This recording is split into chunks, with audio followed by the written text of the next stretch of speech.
Здравствуйте, я рада вас приветствовать на своем канале. И сейчас мы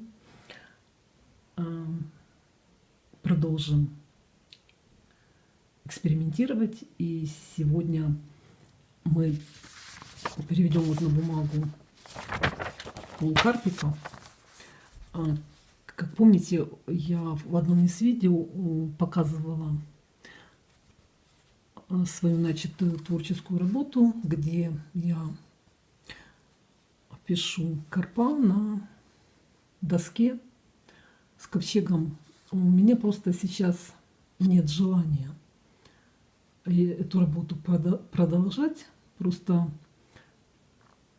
как бы по каким-то техническим, что ли, причинам или бытовым, я не знаю, как это правильно выразить, но я пока ее оставляю. Я люблю работать в определенной атмосфере, но сейчас я не чувствую той среды, в которой бы мне хотелось заниматься этой работой. Поэтому я сейчас вам покажу, пока, то есть, если я буду продолжать эту работу на доске, то я постараюсь снять для вас видео. А сейчас я покажу, как это вот практически можно применить. Вот вообще с этой рыбиной у меня связана даже в каком-то смысле одна такая не очень приятная история. Это связано было со смертью близкого человека когда-то. И просто так получилось, что в тот день мы купили карпов, а у меня появилась такая творческая идея, чтобы их сфотографировать и нарисовать. И вот как-то все так совпало. В общем, так вот получилось. И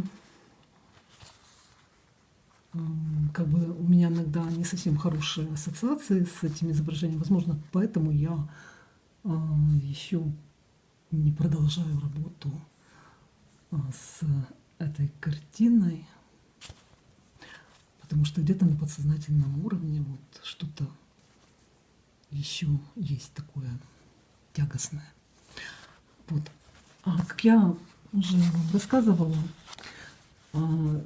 как можно легко сделать изображение, это вот мы фотографируем или перерисовываем какую-то икону. Вот сейчас покажу. Вот у меня есть тоже вот ксерокс нашей иконы.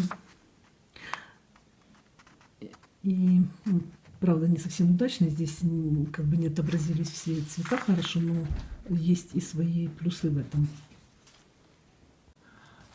Но мы все это будем постепенно с вами изучать и проговаривать. Так вот, мы карпа сфотографировали, съели потом, конечно. Он был очень вкусный, я его запекла. Я рассчитала изображение так, чтобы оно подходило к моей доске. У меня два таких карпа начато. Там просто у меня как бы были свои планы, как бы у меня были свои творческие планы по поводу этих изображений. Они немножко должны были быть там разные, и разный формат. И что я хочу сейчас, мы начнем это изображение делать с применением яичной эмульсии одно будет, а другое изображение будет просто с применением поливинилоцетатной темперы. И мы сможем потом сравнить. Мне даже самому интересно, как это получится, потому что я как бы все-таки большую часть жизни работала именно основываясь, применяя натуральную темперу с использованием яичного куриного желтка для приготовления эмульсии. Вот.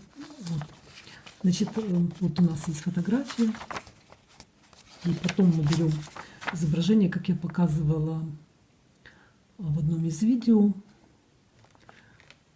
Мы изображение загрифливаем таким вот карандашом или просто вот так делаем. И здесь появляется такая плоскость на грифеле. Или я просто достаю этот грифель и всей плоскостью прогрифливаю это изображение. Это не имеет значения, вы делаете, как вам нравится, как удобно. Потом я смахиваю лишнюю пыльцу графита. Вот. И сейчас мы перейдем это изображение на бумагу. Я вот беру для этого зеленую ручку. У нас получится такой вот портрет карпика. Так, я беру, прикладываю опять сюда гирьками такими двумя, чтобы работа, чтобы эта бумага не ездила. Вот.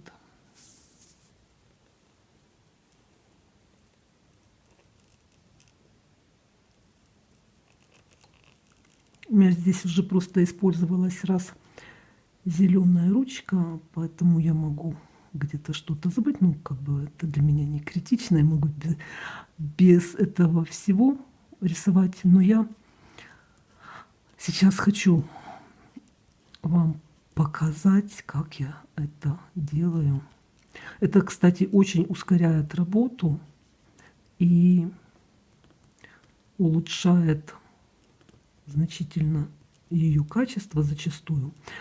И знаете, то, что говорят, что вот такой метод очень плохой, копирование там или перерисовывание, работа с фотографией, это на самом деле не совсем так, если этим правильно пользоваться.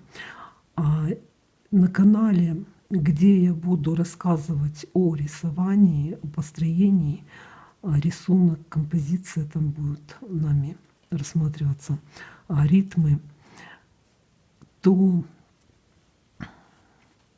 я там расскажу именно о том, какие параметры нужно учитывать для того, чтобы наше изображение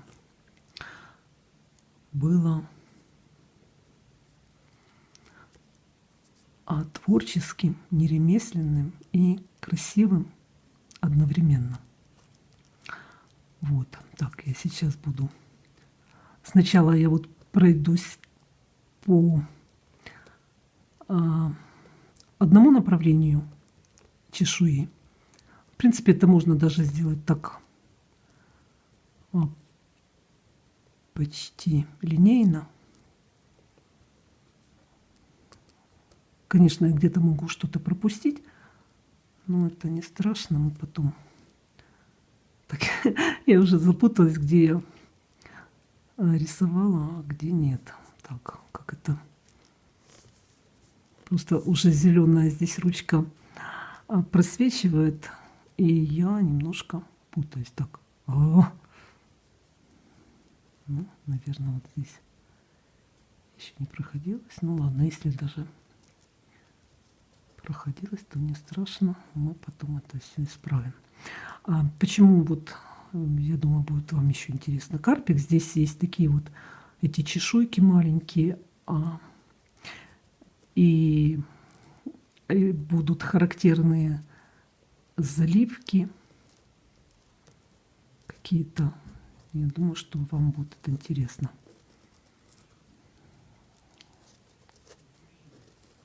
Я так как бы приблизительно это все делаю, потому что мне главное это уловить это направление и продумать, как нам так сделать, несмотря на то, что это работа не творческая. Хочется, чтобы она была как-то так завершена. Вот здесь, где у меня нет продолжения рыбы. Кстати, у меня начато не только 2 работы на иконных досках, у меня еще на холсте 2 работы начаты с этим же изображением. И сестра моя также написала, очень интересно, мне нравится эта картина.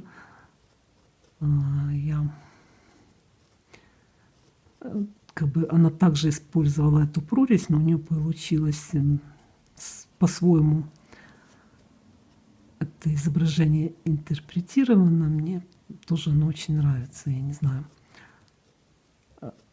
Позже я выставлю на нашем канале Art Family, который я хочу создать. Там просто будут, там у него будет своя специфика. Я просто хочу попробовать такой презентационный формат канала. Я не знаю, насколько это будет хорошо все, но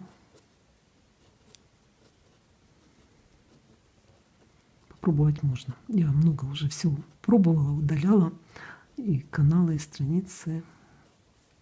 Знаете, так получается иногда, что вот именно в определенном возрасте хочется каких-то перемен в жизни, в творчестве, в разных сферах жизни. И ты пробуешь, падаешь, ошибаешься, но это все приносит какие-то свои плоды.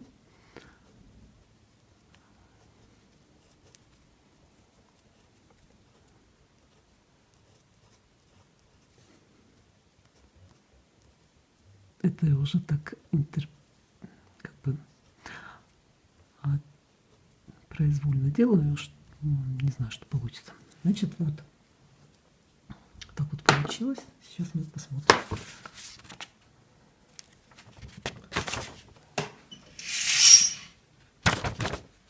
Вот получилось у нас такое изображение.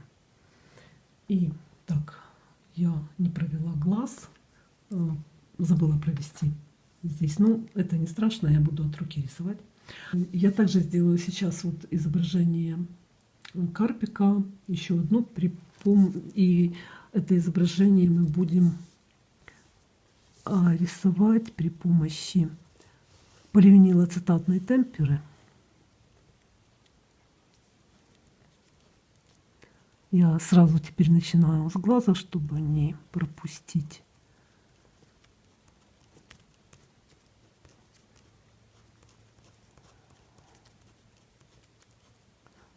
Вот. И здесь есть такие места, на которых будет очень хорошо как раз нам отрабатывать тему плавий. Вот еще раз хочу вспомнить о женщине, которая на каком-то канале по иконописи рассказывала о том, как делать плави, и практически она просто полусухой кистью рисовала, пробила на иконах или там санкири, еще что-то. Понимаете, в чем дело?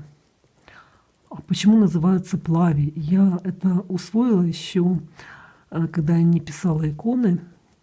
Это был такой период перестройки, что ли. Я случайно где-то купила брошюру с иконами Андрея Рублева. И там реставраторы описывали именно те слоя, с которыми они работали, и там как-то так это было все настолько живо рассказывалось, несмотря на то, что это была такая техническая больше литература.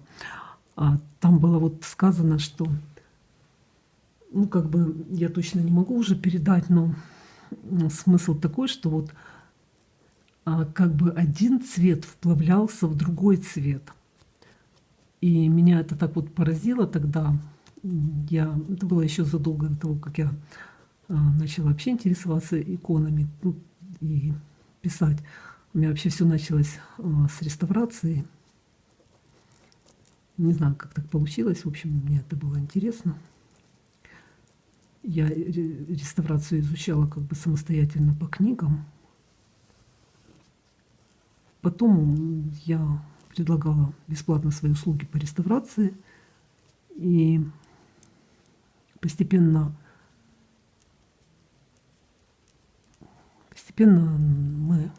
я организовала как бы семейную такую иконописную мастерскую.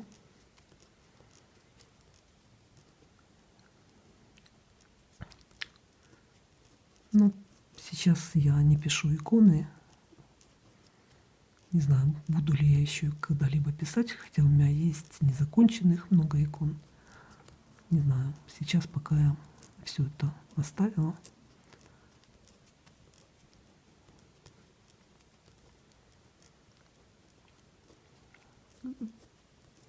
Если кому-то интересно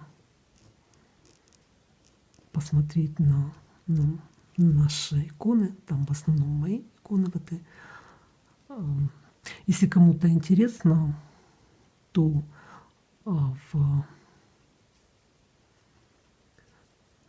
там где-то в меню есть ссылочка на страницу в Фейсбуке с иконами нашей мастерской.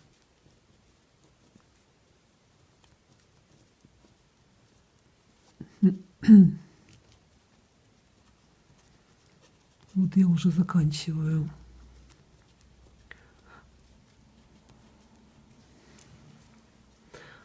переводить карпика, и сейчас мы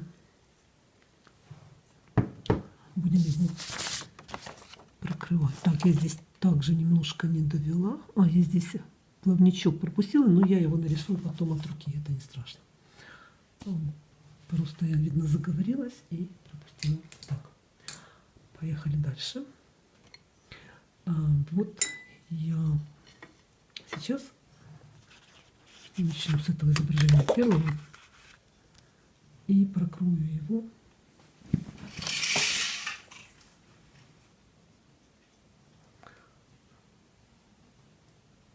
Прокрою его просто разведенной охрой светлой с яичной эмульсией.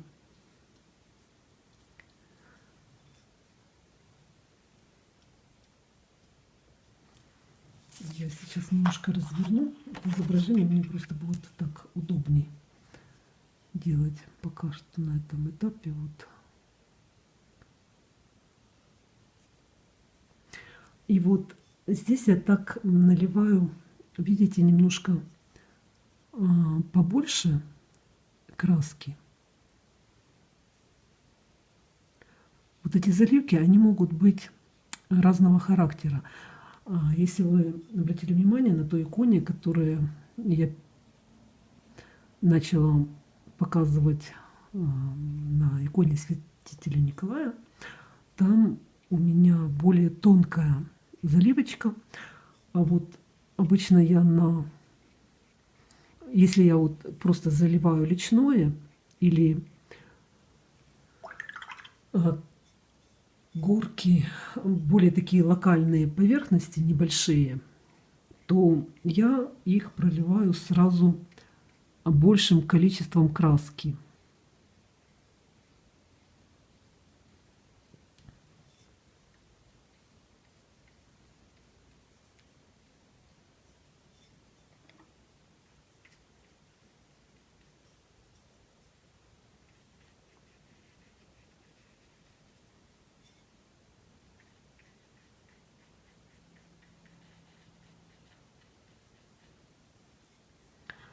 И я думаю, вот здесь так, чтобы было такое более как бы логическое завершение, можно просто свести эту краску как бы так на нет.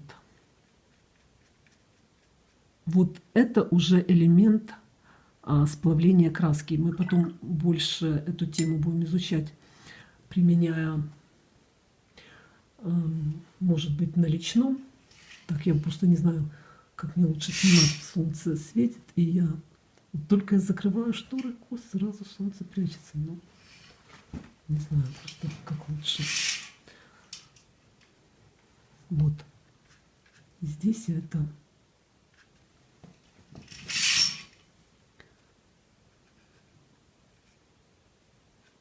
Вот сейчас я это просто вот так вот на нет и довожу до конца, потому что краска будет все равно подсыхать и давать какой-то, ну, давать какую-то полосочку там или засохший край. Ну вот так у нас получилось. Это мы сейчас делали заливку с применением яичной эмульсии. Теперь я эту рыбку откладываю в сторону. Пускай она у нас просыхает. А я беру другой лист белой бумаги, где у нас также изображение карпика.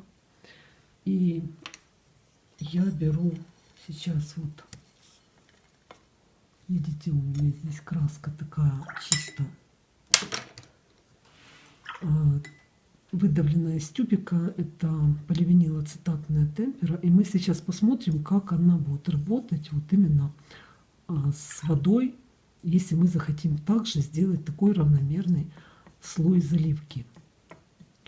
И после этого я еще попробую сделать несколько таких технических экспериментов, чтобы всем было понятно та разница, которая существует между темперной краской и темперной натуральной краской и темперной поливинилацетатной.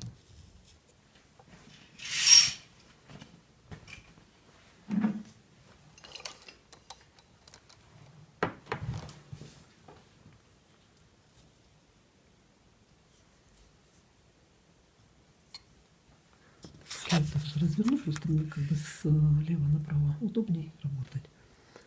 Вот.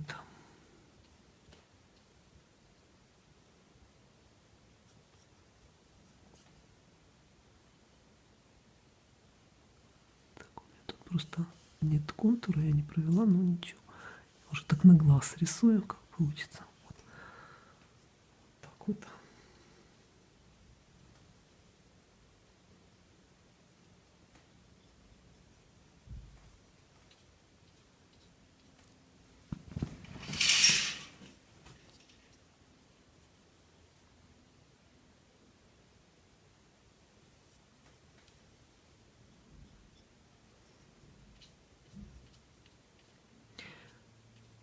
Давайте я, когда у меня просохнет вот на вот этом этапе, будет работа просохшая, я выложу фотографию этого изображения в группу, в которой мы будем рассматривать все вопросы, связанные с работой темперными красками. Как видите, во-первых, краска быстрее подсыхает, вот где-то по контуру. И основной эффект будет виден, когда мы просто это изображение сфотографируем после просушки, потому что до просушки хуже все видно, пока оно мокрое, все как бы имеет более такой вид. Но я вот смотрю, что даже мазочки быстрее подсыхают, вот пока я рисую вот поливинилацетатной темперой, чем когда я делаю то же самое темперой натуральной.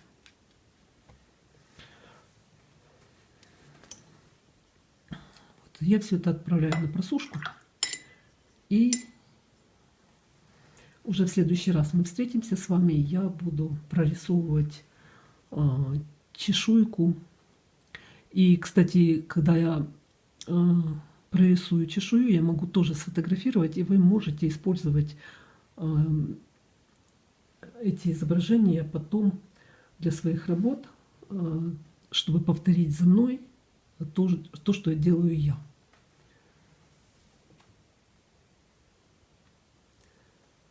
Так. Сейчас я откладываю также и это изображение. И я возьму просто лист бумаги